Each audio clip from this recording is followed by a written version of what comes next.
जय सिया राम। सब सुख लाए तुम्हारी सरना, तुम रक्षक काहू को डरना। जो हम पूजा पाठ करते हैं उसका फल तो हमें प्राप्त होता ही है, जो भी हम हनुमान जी की आराधना करें। लेकिन हनुमान जी अपने भक्तों पर अहेतुकी कृपा करते हैं। अहेतुकी का मतलब जिसका कोई हेतु नहीं, जिसका कोई कारण नहीं, अकारण भी कृपा कर देते हैं। ऐसा स्वभाव है हनुमान जी का। दरअसल बहुत बार महिला भक्तों की तरफ से एक बात आती है कि क्या अपने बेटे बेटियों के लिए वो पाठ कर सकते हैं, क्या हम किसी दूसरे के लिए कर सकते हैं। तो इसका उत्तर तो ये दिया जाता है कि वो व्यक्ति स्वयं करे तो ज़्यादा अच्छा, लेकिन माता पिता जो पुण्य अर्जित करते हैं वो बेटे बेटियों को भी उसका लाभ प्राप्त हो जाता है, किसी दूसरे के लिए भी किया जा सकता है। एक बार की बात है, बाबा जी के एक बहुत ही अनन्य भक्त एक दंपत्ति हुआ करते थे। बाबा जी के प्रति बहुत आस्था, बाबा नीम करोली जी महाराज के प्रति। लेकिन एक बात से दुखी थे कि उनका एक ही बेटा था और वो भी बहुत ही बिगड़ल किस्म का। दुनिया की जो तमाम बुराइयां हो सकती हैं सब उसके भीतर। बहुत परेशान थे ये जो वृद्ध होने वाले थे दंपत्ति, बहुत परेशान थे कि ना तो इसका कहीं विवाह हो पाएगा, काम धाम तो कुछ करता नहीं है, दुनिया भर के जितनी जो बुरी आदतें हैं सब इसने पाल रखी हैं, अब क्या हो सकता है। धर्म कर्म की बात सिखाओ तो मानता नहीं है, हनुमान चालीसा के पाठ की कहो तो करता नहीं है। तो जैसे कि एक आम दंपत्ति जो लोग हैं, जो परेशान लोग हैं, वो पूछते हैं किसी संत महात्मा से कि हम कर सकते हैं क्या। तो इसी बात को लेकर के वो बाबा नीम करोली जी महाराज से मिलने गए। बाबा ने बहुत ध्यान से इनकी बातें सुनी, मुस्कुराए, रीझ गए, प्रसन्न हो गए। कहा कि ठीक है, जाओ, तुम्हारे करने से भी हो जाएगा, तुम लोग हनुमान चालीसा का पाठ करो, उसकी सद्बुद्धि आ जाएगी और इसका विवाह हो जाएगा। बाबा ने इतना ही नहीं, कृपा ये भी कर दी कि उन दिनों में किसी सरकारी अधिकारी से कहने के बाद नौकरी भी लग जाया करती थी। तो बाबा ने अपने एक भक्त अधिकारी से कहा कि इसकी नौकरी लगवा दो। तो सरकारी नौकरी लग गई उसकी। बाबा का आशीर्वाद तो प्राप्त हो ही गया था, हनुमान चालीसा का पाठ तो चल ही रहा था। उस युवक का, उस बिगड़ैल युवक का विवाह भी हो गया, सब ठीक हो गया। लेकिन धीरे धीरे स्वभाव तो चूँकि उसका सुधरा नहीं था, मन स्थिति बदली नहीं थी। वो तो कृपा पात्र जो माता पिता थे उसके बाबा के, उन्हीं के पुण्य फल के प्रभाव से उसके जीवन में सब ठीक होने लगा था। तो नतीजा ये हुआ कि धीरे धीरे जब सरकारी नौकरी लगी, घर में पैसे आने लगे तो और उदंड हो गया। दोस्तों के साथ घूमना, मौज मस्ती करना, शराब का सेवन करना पहले से ज़्यादा बिगड़ गया। और जो परिवारजनों की मदद करनी चाहिए, जो उसको एक बच्चा भी हो गया था, उसकी परवरिश करना अब उसे बोझ लगने लगा था कि ये पत्नी और ये बच्चे ना होते तब तो और बढ़िया उसका जीवन होता, घूमता फिरता, मौज मस्ती करता, अपने जीवन के हिसाब से जैसा चाहता वैसा जीता।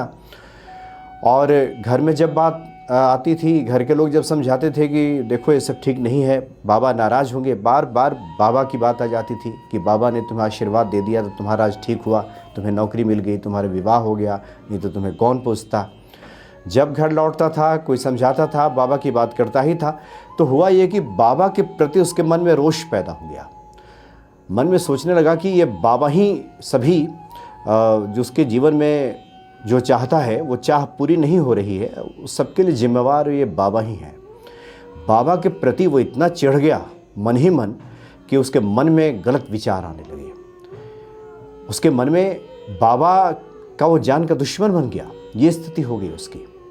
वो मौके ढूंढने लगा कि बाबा को ही रास्ते से हटा देगा। इस तरह की बात लिखी गई है। बाबा नीम करोली के अलौकिक प्रसंग, बच्चन सिंह जी ने एक पुस्तक लिखी है, उसमें इन्होंने इसके बारे में विस्तार से बातें की हैं कि कैसे ईश्वर अहेतु की कृपा कर देते हैं, कोई साधु महात्मा आशीर्वाद दे देते हैं तो सब ठीक हो जाता है। तो उसके मन में बातें आने लगी कि बाबा को वो दुनिया से हटा देगा, रास्ते से हटा देगा। यही समझाते रहते हैं कि ऐसा जीवन जीना चाहिए, ऐसे चलना चाहिए, जीवन हमारा ऐसे होना चाहिए, भक्ति करनी चाहिए। वही समझा के सब लोगों के दिमाग उन्होंने ख़राब किया। उसके मन में बात आने लगी। उसने एक चाकू खरीदा और बाबा जब लखनऊ पहुँचे तो लखनऊ सूरज नारायण जी के घर में बाबा ठहरे हुए थे। जाते थे बाबा तो वहीं ठहरते थे, वहाँ भी ठहरते थे, अन्य लोगों के यहाँ भी ठहरते थे तो वहाँ भी ठहरते थे, तो वहीं ठहरे थे। पता चल गया चाकू लेकर के, अब बाबा की सुरक्षा लेके तो चलते नहीं थे कि कोई मेटल डिटेक्टर लगा हो कि पता कर लिया जाए कि क्या उसकी। और बाबा इतने अलौकिक संत, बाबा की नज़र से कुछ बचा हुआ नहीं है, इसलिए जो भक्त थे वो बिल्कुल निर्भीक और निश्चिंत भी रहते थे कि बाबा पे क्या खतरा हो सकता है। तो ये जो बेगड़ैल युवक है ये चाकू लेकर के अंदर चला गया, लेकिन जैसे ही पहुंचा बाबा पे नज़र पड़ी, बाबा ने देखा रोष से और अपना कंबल उतार करके रोषपूर्वक उन्होंने नीचे रख दिया। और बाबा वहीं पे बैठे बैठे कहते हैं, मारने आया है मुझे, ले मार मुझे, मार पाएगा मुझे। बाबा इस रोष से बोले और उसे लगा कि उसकी चोरी तो पकड़ी गई है। बाबा जान कैसे गए कि मैं उसे मारने आया हूँ? वो अवाक खड़ा रह गया, फिर भी अपनी हरकत करने से बाज नहीं आ रहा था।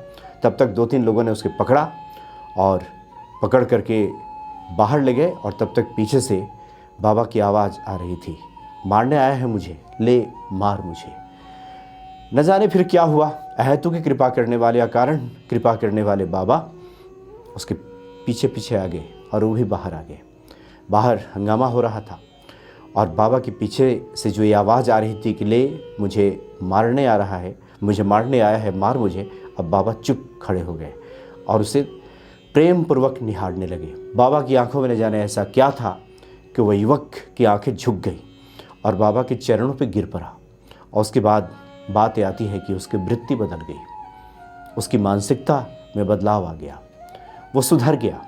जो घर परिवार, जो जिम्मेदारी उठाना उसे बहुत कठिन लग रहा था। नौकरी तो बाबा ने लगवा ही दी थी, पैसे तो आ ही रहे थे, ऐसी कोई दिक्कत तो थी नहीं। आचरण ठीक नहीं था उसका, आचरण खराब होने की वजह से सब दिक्कत आ रही थी। तो बाबा के आशीर्वाद से उसकी बाद में वृत्ति भी बदल गई। तो जो सत्पुरुष होते हैं, संत होते हैं, भगवत कृपा प्राप्त व्यक्ति होते हैं, उनके देख लेने मात्र से, दृष्टि मात्र से, उनसे मिल लेने मात्र से बहुत सारी चीज़ें बदल जाती हैं जीवन में। नहीं तो वैसे व्यक्ति किसी को कितना भी पाठ पढ़ाता रहे, ज्ञान देता रहे, उपदेश करता रहे, लेकिन वो व्यक्ति अगर भगवत कृपा प्राप्त नहीं है तो दूसरों के वृत्ति को, मानसिकता को नहीं बदल सकता। ज्ञान से सिर्फ बातें नहीं बनती हैं इस कलयुग में।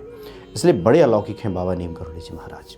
जो भक्त पूछते हैं कि हम अपने बेटे बेटियों के लिए कर सकते हैं क्या, हनुमान जी ऐसे लोगों की ही मदद कर देते हैं। वो जानते हैं कि जिसके लिए मांगा जा रहा है वो योग्य नहीं है, वो पात्र नहीं है, लेकिन फिर भी अहेतु की कृपा, जिसका कोई कारण नहीं, और सब दे डालते हैं हनुमान जी। तो बड़े दयालु हैं, परम दयालु हैं हनुमान जी। जो भक्त उनकी शरण में रहते हैं, श्रद्धापूर्वक उनको पुकारते हैं, भजते हैं, उनके सभी कार्यों का संपादन हनुमान जी कर देते हैं। जय सिया राम।